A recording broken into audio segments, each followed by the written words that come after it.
Building on resilient enterprise architecture, you now focus on the skill that decides whether your best architecture ever gets funded, adopted, or governed properly. Executive communication. You can design the most resilient, secure, scalable solution in the world. But if leadership cannot understand the why, the trade-offs, and the risks in plain language, your architecture will either be ignored or misinterpreted. Executive communication is not about talking more. It is about creating clarity, shaping decisions, and influencing outcomes without forcing leaders to become technical experts. With that context in mind, you need to reset your assumptions about what leadership values in architecture conversations. Leaders want decision clarity, not design detail. They want to know what you recommend, why you recommend it, what it costs, what risks it reduces, what risks remain, and what happens if they choose a different path. They also want confidence that delivery will be feasible, that operations will be supportable, and that security and compliance expectations will not explode later. When you deliver those outcomes, you become a trusted advisor rather than a technical narrator.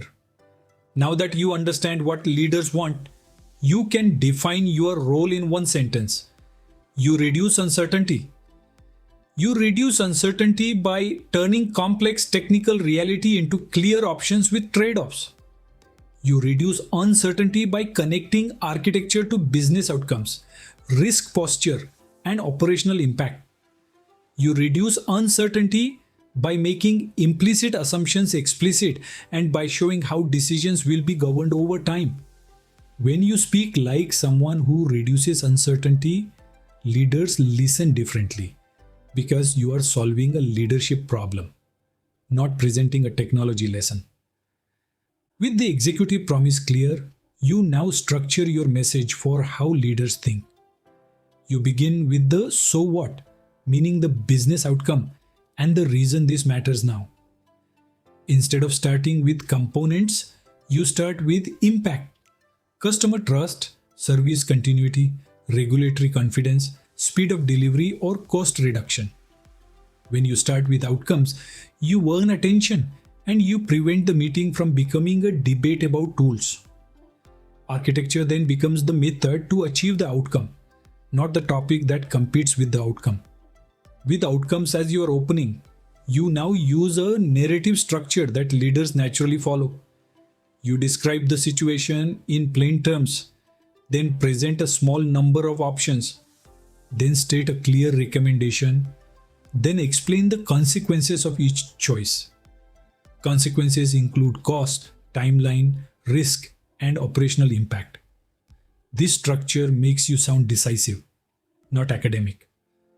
It also makes the meeting productive because it moves leadership toward a decision rather than into an endless exploration of details. With the narrative structure in place, you now translate complex architecture into 4 executive lenses that leaders consistently care about.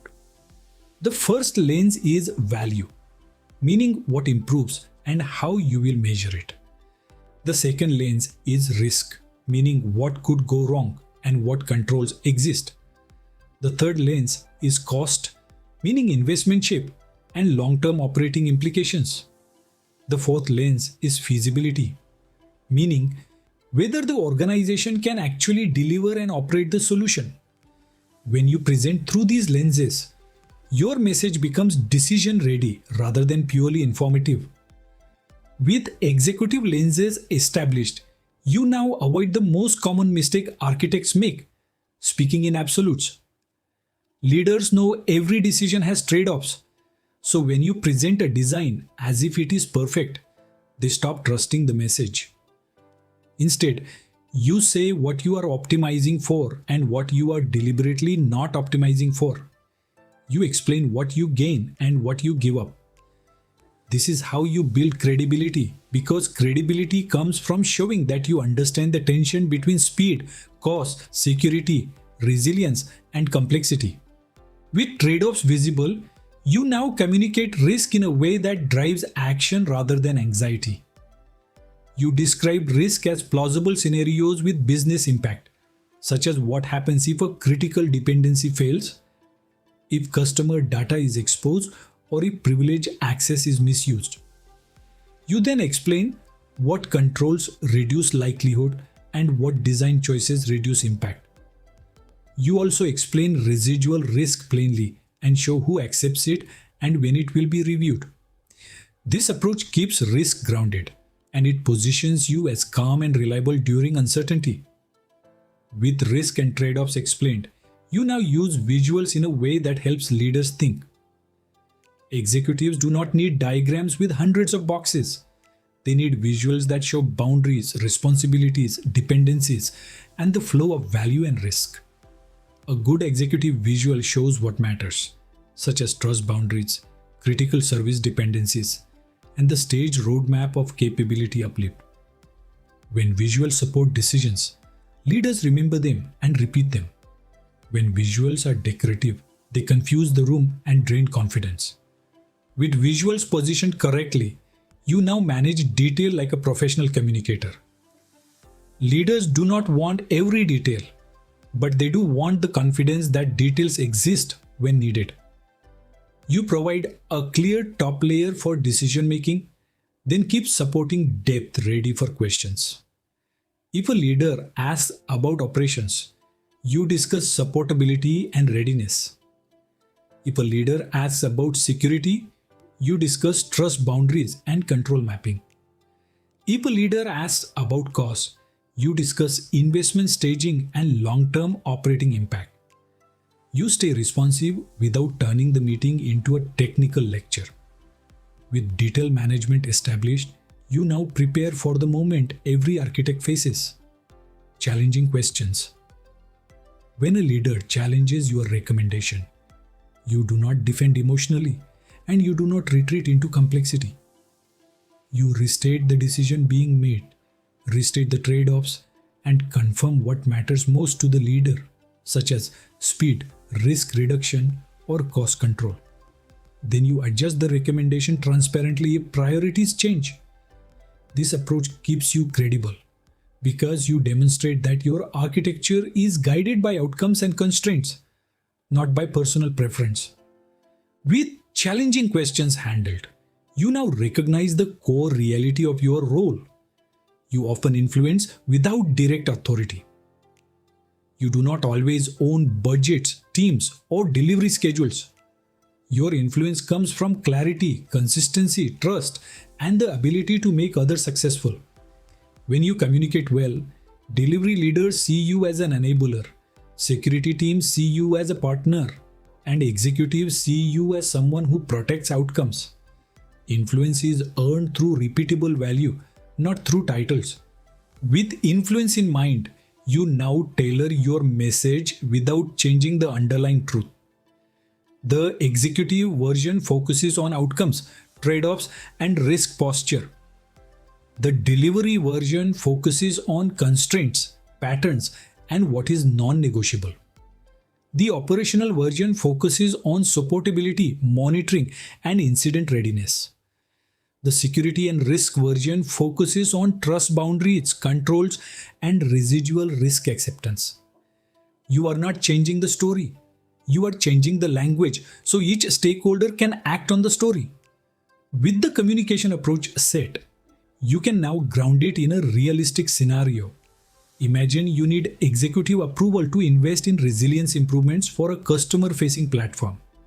You start with the so what, explaining that outages during peak periods damage customer trust and create regulatory exposure. You then present options. Do nothing. Make minimal improvements or make targeted resilience uplift aligned to business criticality.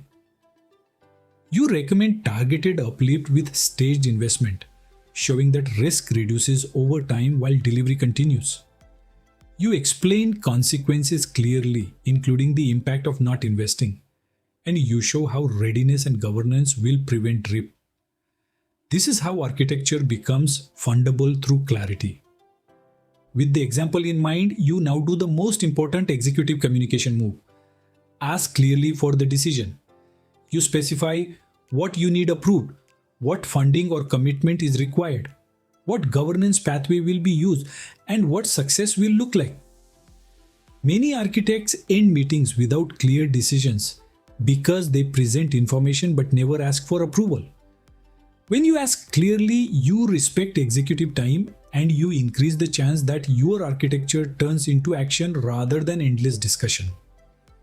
With decision making emphasized, you now avoid the mistakes that reduce credibility fast.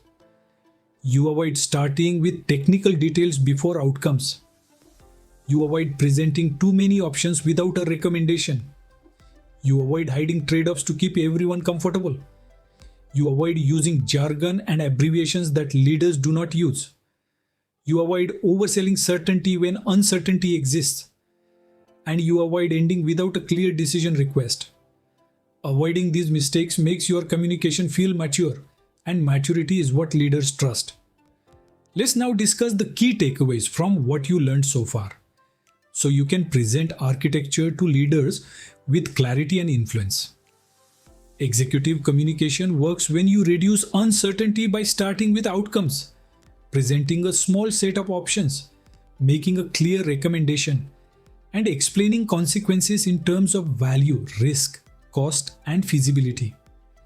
You build credibility by speaking in trade-offs, making risk understandable without fear, using visuals as decision tools, controlling the level of detail, and handling challenging questions with calm structure. When you tailor the same truth to different stakeholders and ask clearly for the decision you need, your architecture becomes fundable, governable, and adaptable. As you move into the next lecture, practice one habit. Start every architecture conversation with the "so what?" Then guide the room toward a clear decision. Subscribe to the channel so you do not miss the next videos in this playlist, like this video, so it reaches more leaders and architects. Comment with the executive communication challenge you face most often, and share it with someone who presents architecture to leadership and wants to improve their influence.